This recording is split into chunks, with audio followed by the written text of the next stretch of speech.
Time निकाल के आए आप लोग और पूरे टीचर कम्युनिटी भी आई। और ये प्रोटेस्ट बहुत ही इम्पोर्टेंट था क्योंकि गवर्नमेंट तक ये बात तो जाना चाहिए। आप भी जानते हो कि ये गलत हो रहा है, सभी लोग जानते हैं कि गलत हो रहा है, लेकिन बहुत बार ऐसा होता है ना, लेकिन कुछ पता नहीं चलता है कि किसके साथ कैसे हो गया। तो इम्पोर्टेंट था ये वाली चीज। और ये प्रोटेस्ट जो है अभी तो जैसे आज का दिन हम डिसाइड किए थे कि 23 को करेंगे और राम सर को जाता है इसका क्रेडिट, यही स्टार्ट किए थे IRMS के लिए। बहुत पहले से IRMS के लिए मेरे अकॉर्डिंग सबसे ज़्यादा जो डिस्कशन किए हैं या बहुत पहले से जो लड़ाई लड़ रहे वो राम सर ही लड़ रहे थे।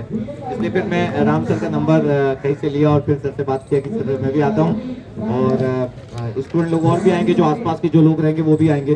क्योंकि अगर ये पूरे कम्युनिटी तक अगर जाएगा, सब लोगों तक जाएगा, जैसे अभी आप लोग टेलीग्राम में शेयर किए होंगे, व्हाट्सएप में शेयर किए होंगे, तो सभी तक ये बातें जो होगी सभी तक गई होगी।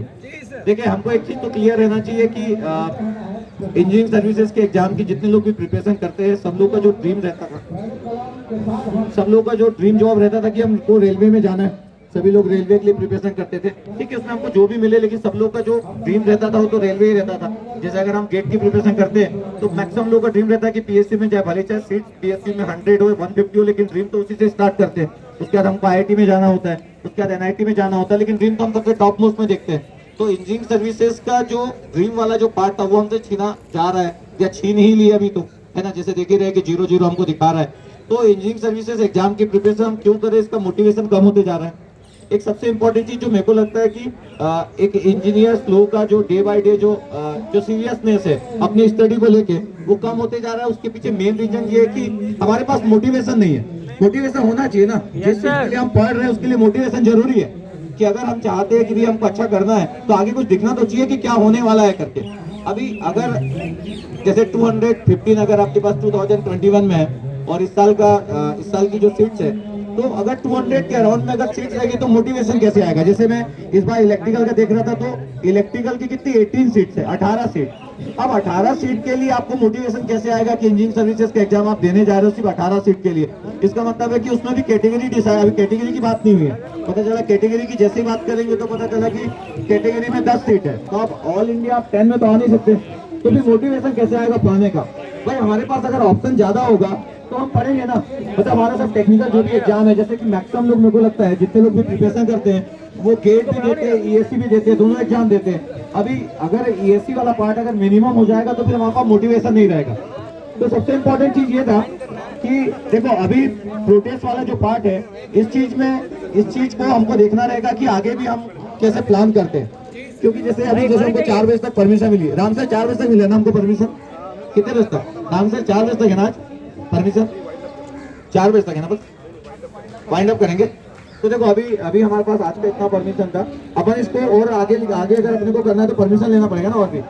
ठीक है, तो अभी हम लोग और भी कुछ डिस्कशन कर रहे हैं बड़े लेवल पे। हम लोग ये भी ट्राई कर रहे हैं कि जैसे हमारा इंजीनियर का कोई एसोसिएशन नहीं है ना, तो हमको कई बार बातें जो है वो अलग अलग चैनल से रखना पड़ता है। जैसे मैं अपने चैनल से रखता हूँ या सर अपने चैनल से रखते हैं या सभी लोग अपने अपने चैनल से रखते हैं। तो कोई भी एक अनबायस्ड एक प्लेटफॉर्म होना चाहिए। जैसे मेडिकल का एक एसोसिएशन होता है, उनकी कोई भी जो बातें होती है तो ऐसा होता है ना कि वो मीडिया तक पहुंच जाती है, लेकिन हमारा जो भी हमारा डिस्कशन होता है वो कुछ लोगों तक पहुंच पाता है। जैसे फैन फॉलोइंग पे बेस्ड हो गया कि किसी का और कोई का फैन फॉलोइंग है, मेरा फैन फॉलोइंग है, किसी सबका फैन फॉलोइंग है, उसके अकॉर्डिंग मैसेज जाता है। लेकिन मेरे को लगता है अगर अनबायस्ड वे में चीजें रहेगी तो हमको जिस दिन भी प्रोटेस्ट करना होगा, हम यहाँ पे बुलाएंगे, आपके पास 300 लोगों को, मेरे को लगता है 3000 लोग जमा हो जाएंगे।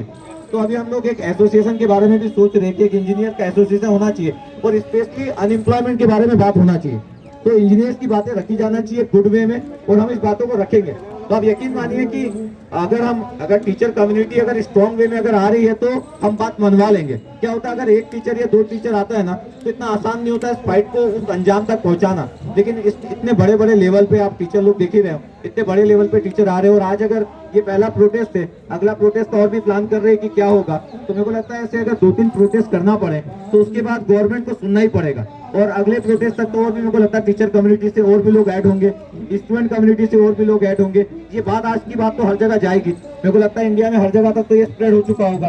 पूरे स्टूडेंट कम्युनिटी को ये तो पता चल चुका होगा कि आज हम प्रोटेस्ट कर रहे हैं, आज हम जंतर मंतर, ये बात तो सभी को पता चल चुकी होगी। ये बड़ा इंपॉर्टेंट है। है ना। ये इंपॉर्टेंट है कि जो लोग भी अपने घर से देख रहे होंगे, जो लोग भी किसी लाइब्रेरी में बैठ के देख रहे होंगे, जो लोग भी किसी क्लास में पढ़ रहे होंगे, कहीं ना कहीं से देख रहे होंगे, उनको दिख तो रहा होगा कि कुछ लोग उनकी लड़ाई लड़ रहे हैं, तो उनको भी लगेगा कि हमारी लड़ाई लड़ रहे हैं, तो अगली बार में वो नंबर जो होगा ज्यादा आएगा।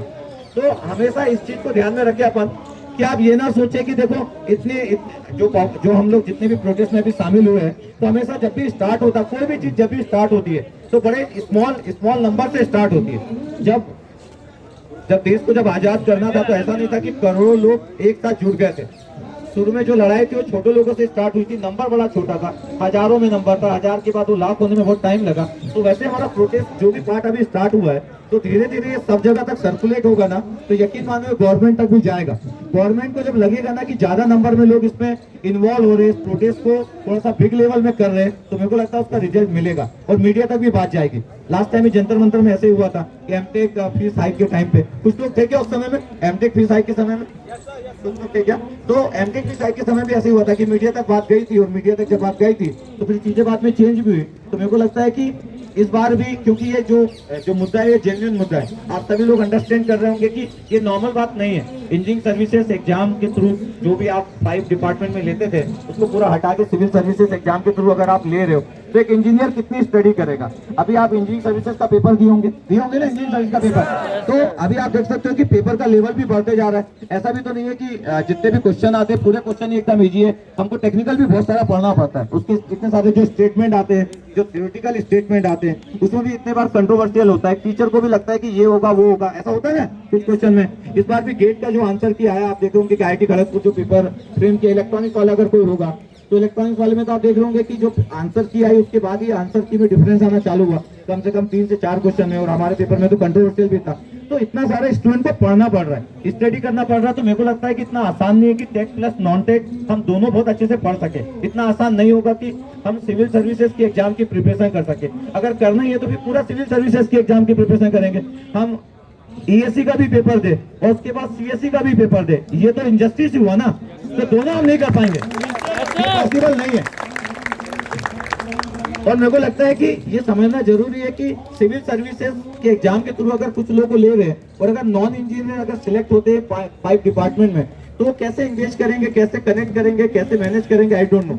तो पता नहीं गवर्नमेंट इस बारे में क्या सोच रही है। और जिन लोगों को भी लगता है कि दोनों एग्जाम की प्रिपरेशन किए जा सकती है, तो उनको एक बार देखना चाहिए कि अपने बच्चों से एक बार प्रिपरेशन करवाए, अपने बच्चों से प्रिपरेशन करा के दिखाए कि इंजीनियरिंग सर्विसेज की भी प्रिपरेशन करे और सिविल सर्विसेज की भी करे। तो अगर उनके बच्चे करेंगे तब पता चलेगा उनको कितना आसान नहीं है।